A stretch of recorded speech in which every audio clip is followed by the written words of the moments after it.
إن الحمد لله نحمده ونستعينه ونستهديه ونستغفره ونعوذ بالله تعالى من شرور أنفسنا ومن سيئات أعمالنا من يهده الله فلا مضل له ومن يضلل فلا هادي له وأشهد أن لا إله إلا الله وحده لا شريك له وأشهد أن محمدا عبد الله ورسوله أرسله الله تعالى رحمة للعالمين فبلغ الرسالة وأدى الأمانة ونصح الأمة وجاهد في الله حق جهاده صلوات الله وسلامه عليه وعلى آله وصحبه أجمعين. I praise Allah who deserves all praises, bearing witness that there is no deity ever worthy of except Allah and that Muhammad is his slave and messenger, upon whom Allah had sent with guidance and blessings and light unto all mankind.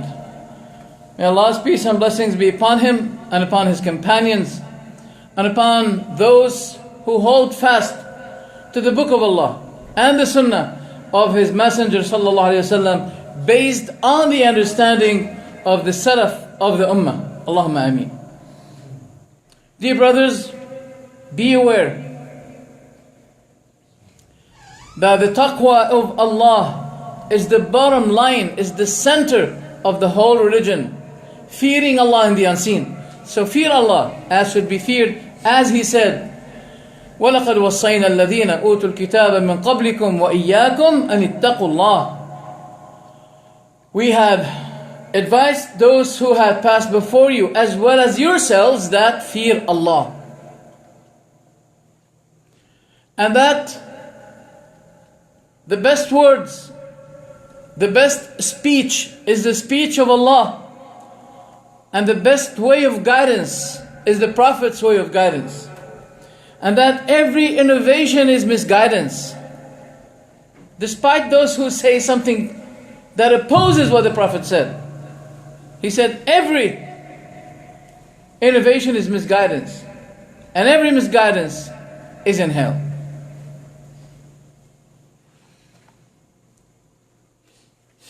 My dear brothers,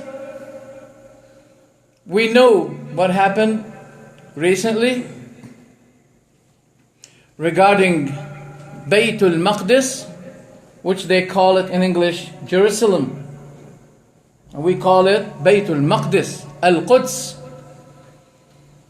It's the first Qibla of the Muslims and the third Haram of the Muslims. It is a holy place which the Prophet ﷺ had been taken to in his great journey, one of the greatest events that occurred on earth. Allah had made it a test for the Muslim, an injury caused by their sins and by distancing themselves away from Allah and His commands.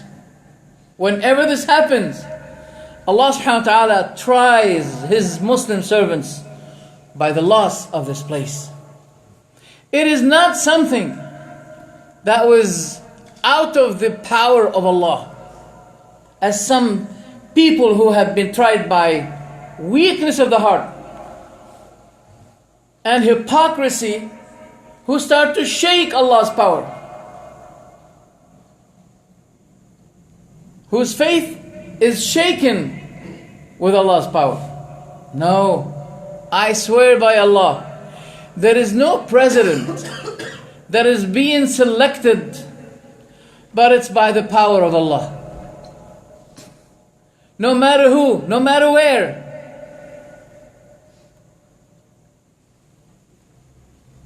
A gift given to Trump by these verses. Allah subhanahu wa ta'ala says, وَقَضَيْنَا إِلَى بَنِي إِسْرَائِيلَ فِي الْكِتَابِ لَتُفْسِدُنَّ فِي الْأَرْضِ مَرَّتَيْنِ وَلَتَعْلُنَّ عُلُوًّا كَبِيرًا. And we foretold the children of Israel our decree in the scripture that you will surely be corrupting on the earth twice. And you will surely reach a degree of great haughtiness. فَإِذَا جَاءَ وَعْدُ أُولَاهُمَا بَعَثْنَا عَلَيْكُمْ عِبَادًا لَنَا أُولِي بَأْسٍ شَدِيدٍ فَجَاسُوا خِلَالَ الدِّيَارِ وَكَانَ وَعْدًا مَفْعُولًا. So when the first promise of them came, we sent against you servants of ours who are so strong and so hard in might, who will be probing even into the homes, that means in defeating you. And it was a promise fulfilled. ثُمَّ رَدَدْنَا لَكُمُ الْكَرَّةَ عَلَيْهِمْ وَأَمْدَدْنَاكُمْ بِأَمْوَالٍ وَبَنِينَ وَجَعَلْنَاكُمْ أَكْثَرَ نَفِيرًا. Then we returned you in victory over them, and we reinforced you, that means, O people of Israel, we reinforced you with wealth and sons and made you more numerous in Nafir. Nafir means not only sons but followers, supporters. إن أحسنتم أحسنتم لأنفسكم وإن أسأتم فلها فإذا جاء وعد الآخرة ليسوءوا وجوهكم وليدخلوا المسجد كما دخلوه أول مرة وَلِيُتَبِّرُوا مَا عَلَوْا تَتْبِيرًا. Then Allah ordered His Prophet to say to them, if you do good, you do good for yourselves. But if you do evil, it will be against yourselves. فَلَهَا, that means against it. Then, when the promise of the second promise comes, we sent your enemies to sadden your faces and to enter the masjid and to enter the masjid and to enter the masjid as they entered it the first time, and to destroy what they had taken over with total destruction. عَسَى رَبُّكُمْ أَن يَرْحَمَكُمْ وَإِنْ عُدْتُمْ عُدْنَا وَجَعَلْنَا جَهَنَّمَ لِلْكَافِرِينَ حَصِيرًا. That your Lord may mercy you. But if you return, that means to sin, we will return, that means in punishment. And we have made hell for the disbelievers a prison bed. Yes, generally, in the lively punishment, there is a mercy, which is better in its punishment than the punishment of the hereafter. It is a warning that incites the servant to return to Allah and to repent to Him, as it is happening to us. Lively punishment, trials, tribulations, killing. Today, Muslims and Christians are very angry. Even Christians are outraged because of the wrongdoing, oppression, unfairness. People say the era of enslavement is over. But how come? This wrongdoing today, global wrongdoing, which is against a lot of nations, is in itself revives the ancient enslavement. It is against individually enslavement, but it's taking massive of nations as slaves. Wrongdoing which is worse than enslaving. Ta'assuf. Wrongdoing. Veto, that says to the wronged, shut up. You have no voice. You have no sound. Veto, that makes the 5 greatest countries gods. If they ever consume the whole country and the whole world protested against it, it has nothing to do but to raise the hopefully broken hand. The hopefully broken hand. It just raises the hand, veto, and finish. The whole nation has to accept internationally this oppression. Democratic countries that are subjecting against the Muslims dictators, they have nothing to do but that. Middle East is full of resources. So people have to be suppressed so other nations can take these resources without any objection.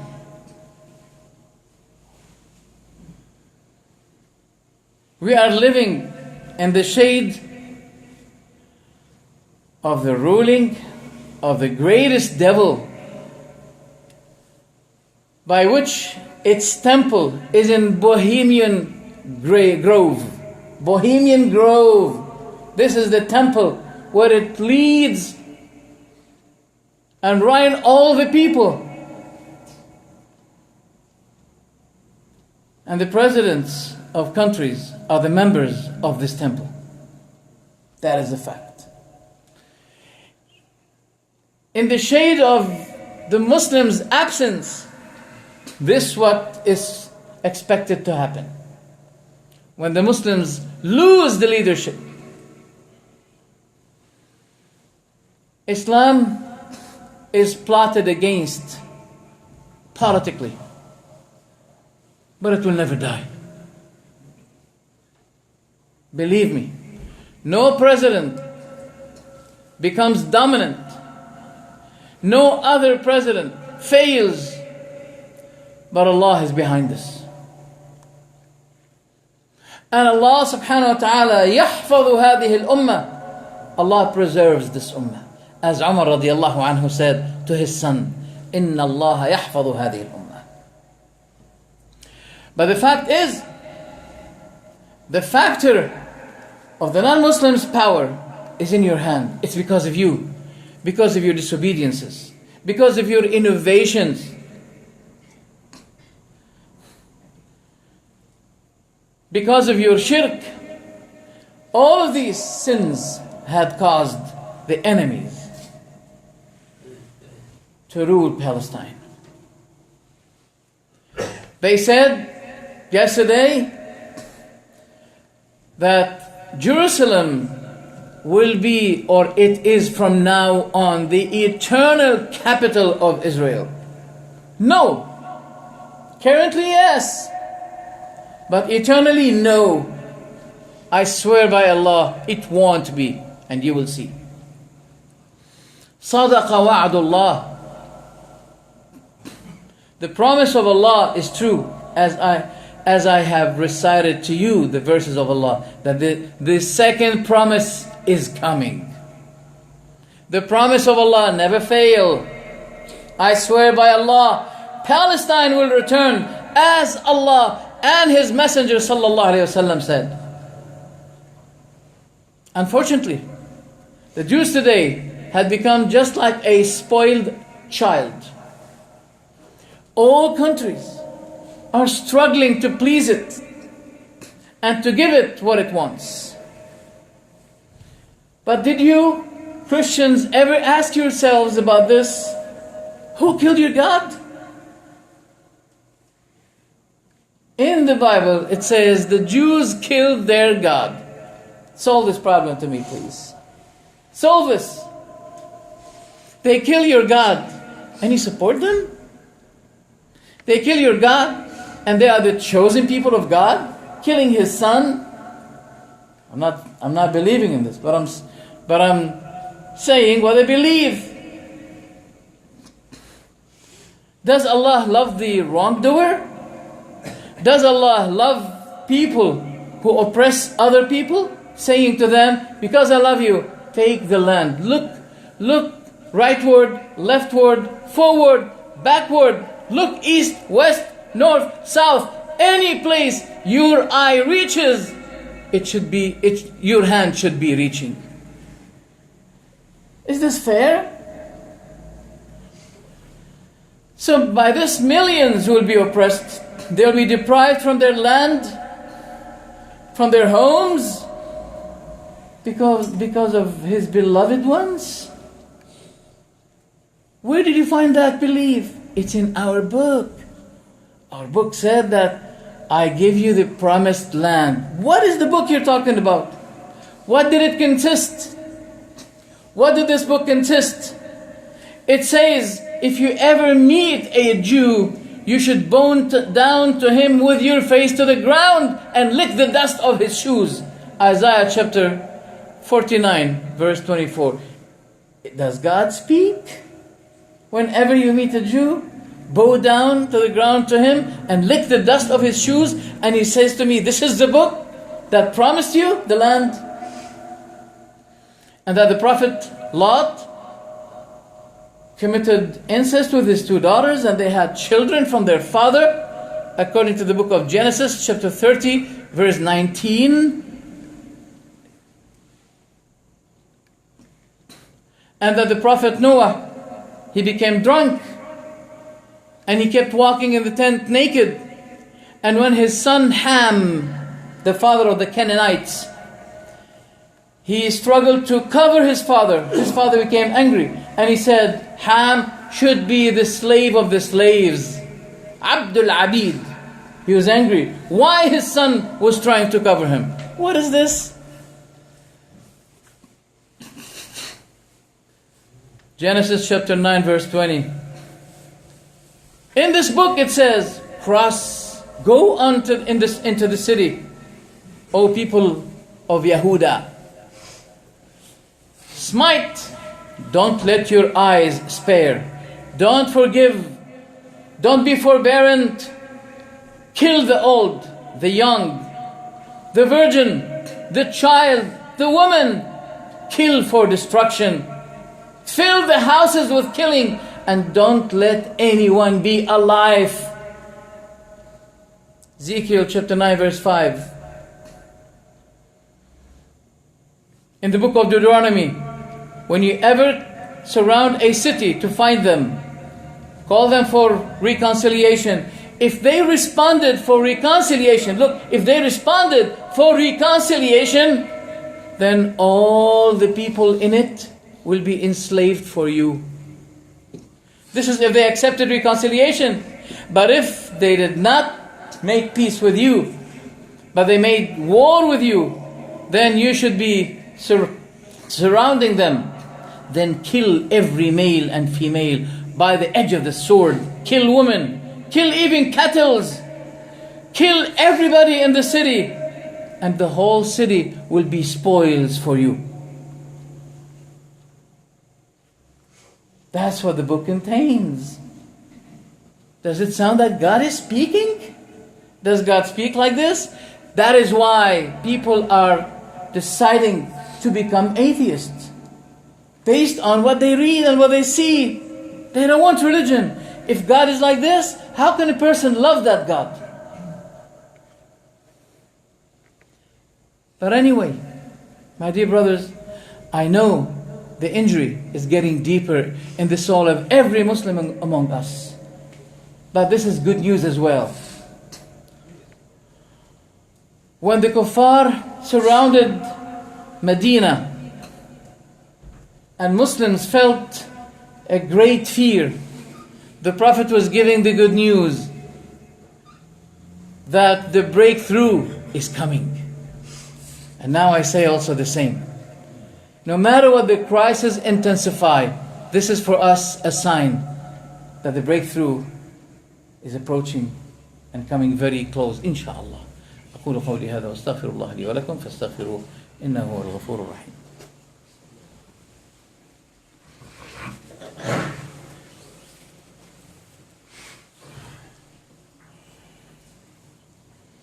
الحمد لله وصلى الله وسلم على محمد وآله وصحبه أجمعين.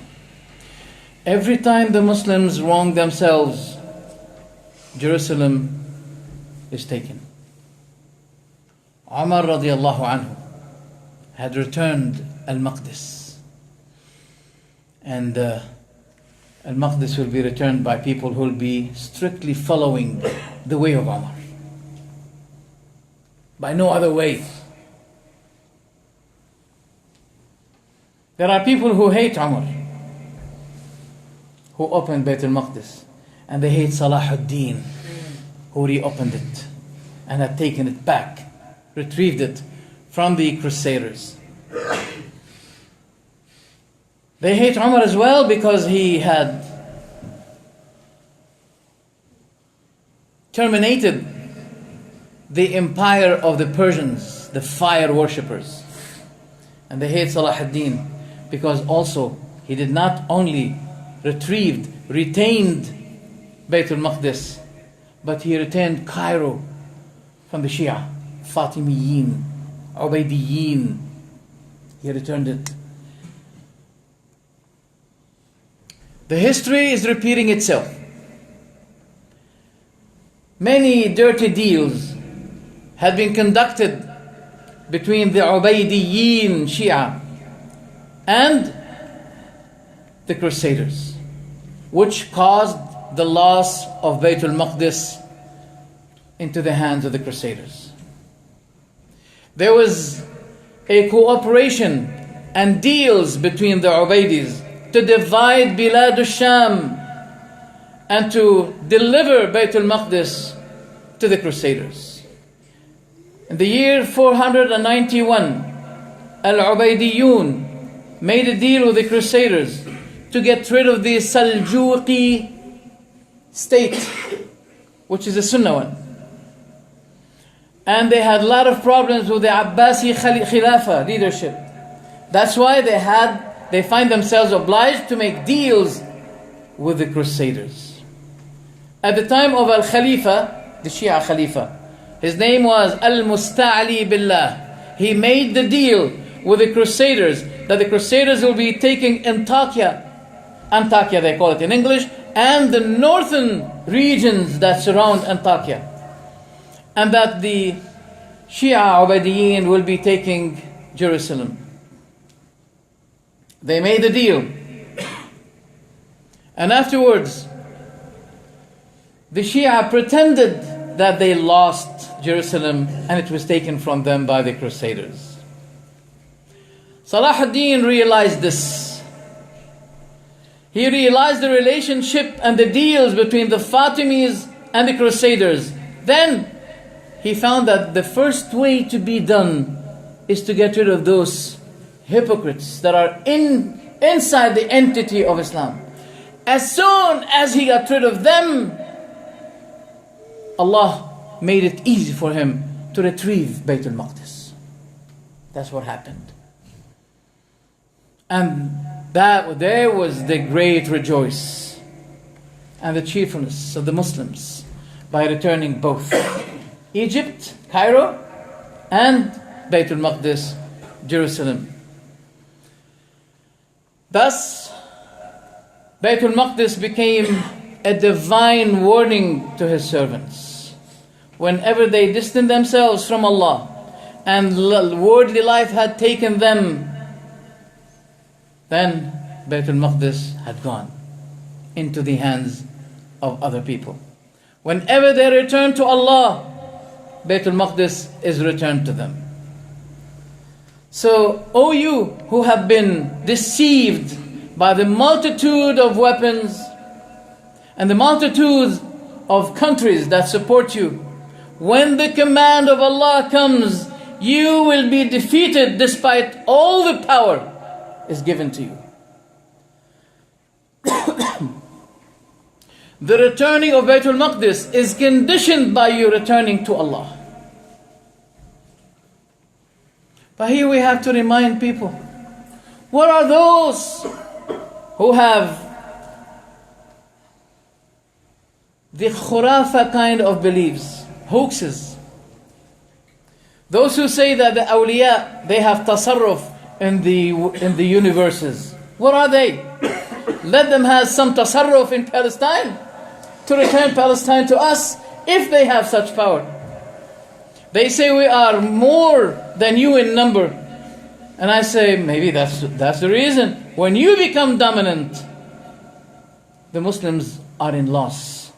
When we become dominant, I mean those who are steadily hold fast the book and the sunnah without any compromise on the account of the book and the sunnah, those, no matter what, they are minority. Allah will let the victory be through them. My dear brothers, I know it saddens you, this situation. It is really an injury in the heart of every Muslim that deprive him from sleep, that trouble his temper, trouble his feelings. Yes, but this injury there's something called first aid. You have to do the first aid. Not only to suffer the injury. When we have an injury in our hand, in our body, we don't only suffer and complain, but we have to do something. And what the Muslims should be doing today is by their returning to Allah and loving one another for the sake of Allah. Because the main factor for the Muslims' unity is to love one another. Where are we now? Where is the love among the Muslims? We're suffering racism. This one is Pakistani, this one is Arab, this one is Bangladesh, etc., etc. Where is that love for the sake of Allah? When you are racist and proud of your own nationality, is this still loving for the sake of Allah? La wallah. When people were boasting that their lineage is returning to the first Arabs, the Arabs used to be doing this, boasting their lineage, Salman was heard saying, أَبِالْ إِسْلَامُ لَا أَبَ لِي سِوَاهُ إِذَا افتخروا بقيس أو تميمي. My father is Islam. I have no other father but Islam. When they boast that they belong to Qais tribe or Tamim tribe, my father is Islam. When Muslims love one another for the sake of Allah, and when they unify their belief to be pure based on the book and the sunnah, now you don't need to wait for long for Jerusalem to return to you. It's in your hand. And let those people boast and say that we returned it. No, we say what Allah said, it will be returned, you will be defeated, and Allah will be sending on you servants of Him as He sent against you the first time. The second time is coming.